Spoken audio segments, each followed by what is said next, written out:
Hey guys, Rob here with FrontRowLive Entertainment. You guys are used to seeing my interviews on location, but now I'm going to start doing some phone interviews as well. And for our first phone interview today, we're going to be speaking with recording artist Katrina. Katrina, how you doing today?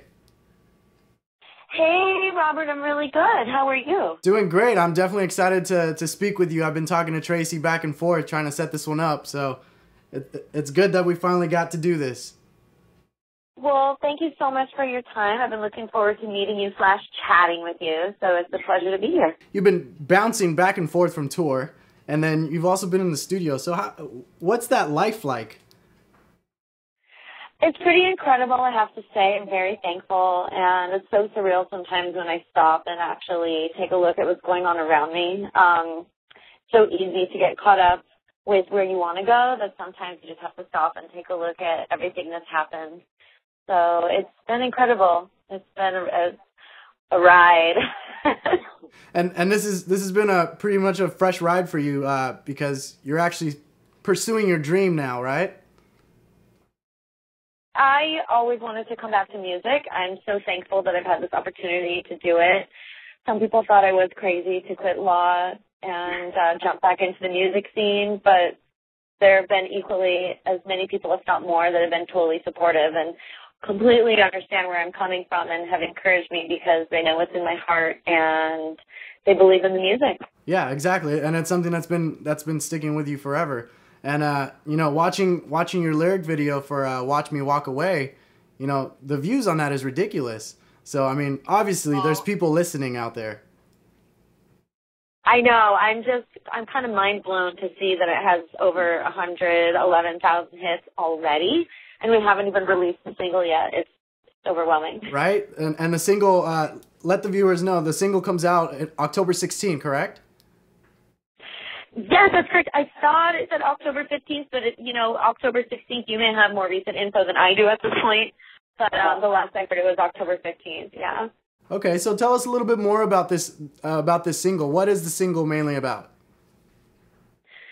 Well, the song is about love gone awry, which so many songs are written about, but it's really a power song, and I'm really into that, period. You know, don't feel sorry for yourself and just really try and be strong no matter what's going on around you, and at a certain point you have to say, okay, enough is enough, and I'm just going to do what I believe is right, and I'm going to be a strong person, which obviously is easier said than done. But I think that when you put something like that in a song, and then you see a community rallying around that message, you realize how much people relate to that. And ultimately, you know, when I write a song, what my goal is to write music that people can relate to. I didn't write this particular song.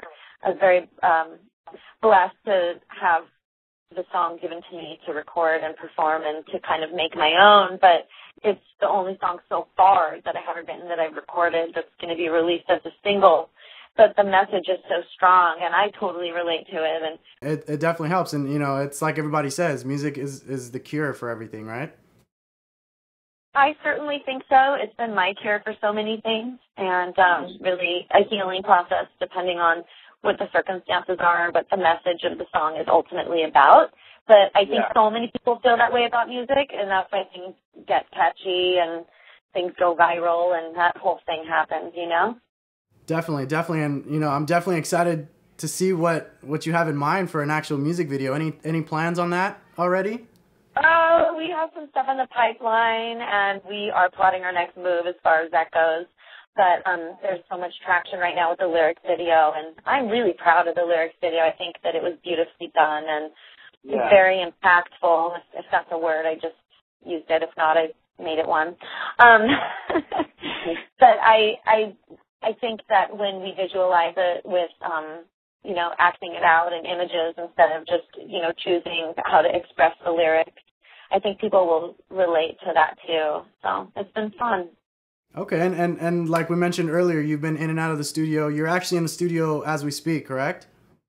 I am in the studio right now, and I'm working with a guy by the name of Frank Music, and you may recognize that name, but he's been incredible to work with, and I have co-writers on all my stuff, because when you write with a co-writer, I think it really helps you focus on what part of it is great what maybe as a writer you should be willing to kind of let go of. Because sometimes it's hard to get perspective when you're writing something all by yourself and you get attached to it in an emotional way. So when you have a writer that you're working with that you trust, you can kind of give each other feedback and say, I think that's great, we keep that. That I'm not so sure about.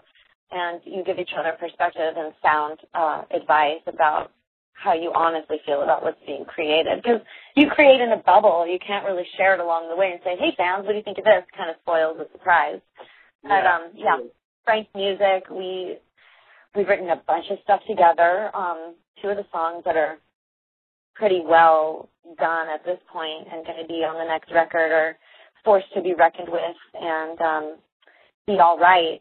And, I'm proud of everything that I've done, past and present. But I have to say, the work that I've done with him is really incredible. I'm so incredibly proud of our collaboration, and I cannot wait to share this with you and the listeners, really. Do you have a title for it yet? You're still working on that? Well, the album is not yet titled, but the two names that I just dropped you're actually the first one to even hear what the new song titles are. Besides Watch Me Walk Away. So one is Forced to Be Reckoned With, and that kind of says it all. And Be All Right. I wanted to kind of shift from talking about the things that had happened in the past to get me to where I am now, which was the first record mostly titled In the Blink of an Eye, to what I'm really experiencing in the present, which is feeling empowered, feeling inspired, wanting to do better, wanting to push myself, wanting to give the people around me in my musical and friendship community just really some uplifting messages in my music, and to move from saying this is what I went through to get to where I am to, hey, this is how I'm totally feeling right now, and let's be strong and let's rock it together and let's lift each other up. Awesome. Well, like I said, we're definitely excited for that. And this should be dropping earlier 2013? The album will be out in 2013, yes. And I just have been, picking and choosing the songs that we've written that we think are the strongest ones, because even though we want the album to be a cohesive body of work, everything is so single-driven right now. So in kind of like staying in the theme of that, wanting to make every song great and single-worthy on its own, so people that are totally into the music like I am, they're going to want to download every single one. And I love when, as a fan, someone that I'm a fan of puts something out there where it's not just, okay, here's the single, here's the other tracks to make up the album, where people really put so much love and effort and want their listeners to listen to it from beginning to end. You're currently jumping back and forth on a tour with how do you even get a tour this big? Meatloaf. That's a legendary rock tour right there. Meatloaf has been insane. Meatloaf has been a totally life-changing experience for me. And I've heard rumors about how I got it, but I don't know that it's totally 100%, but I know that my materials were submitted like people do when they want to open for someone, and then it's narrowed down, and then from what I heard, Meatloaf chose me out of about 100 people that they broke it down to. I've been a fan of his for such a long time. I mean, the guy's epic. He's a total rock star. He puts on a hell of a show. I mean, night after night, he puts on an amazing show. And, when I was in college listening to I Would Do Anything for Love in my dorm room, never in a million years did I think I'd be opening for him. And so every night I do my set, and then when I'm done with my set, I go and do a meet and greet with the fans at the merch table, and I meet people and sign autographs, take pictures, chat with some of the fans. And then I go back and I sit on the side of the stage in awe, and I watch his set from beginning to end, and I love it, and it never gets old. And it just really, it puts into perspective to me night after night just the enormity of what I'm doing and how powerful it is to be up there performing for his fans. Yeah. And I mean, it's a best way to get the fans to know you right before a new record. So, I mean, More power to you. And you know what else, Rob? Can I call you Rob, or is it Robert? No, Rob, sounds good. He is one of the nicest guys you could ever meet in your whole life. That guy is all heart. He's so amazing, and it shows in his production team and his musicians. I mean, they've welcomed me like family. I call them my road family. When we take breaks in between the legs, we totally miss each other. We text each other. We're all over each other's Facebook. It's kind of funny, but it's wonderful. And it makes it way easy to be away from home for long periods of time because you have a built-in family infrastructure. We genuinely look out for each other, and it's an incredible feeling. I can imagine. And you're about to hop back on it in a week or so, right? I am. I'm going back out. They added more dates. He personally asked me to come back, and I said, of course. It's just an auto yes. Aside from that tour that you have going on right now, you actually have a big show coming up in November, right? Could you tell us a little bit about it? That is Live in the Vineyard, and I get to be on the bill with two of my favorite artists, Alanis Morissette and Gavin DeGraw. Gavin DeGraw, I think, is, such an incredible amazing songwriter, right?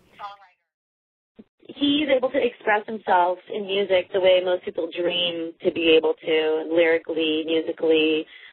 His talent is just beyond even, I think, the format or what he's doing right now. I think that guy is going to be around for a long, long time. That's going to be really fun, which is an understatement, and that's a huge blessing too. So I just am just trying to enjoy every second of it because, when I was practicing law before I quit to go back to music, these are the things I literally dreamed of doing. And sometimes when you actually stop and see everything that's going on around you, you can actually see and feel your dreams coming true right in front of your face. Well, we definitely appreciate talking to you. Next time, for sure, we're going to have to do this in person because I definitely look forward to meeting you.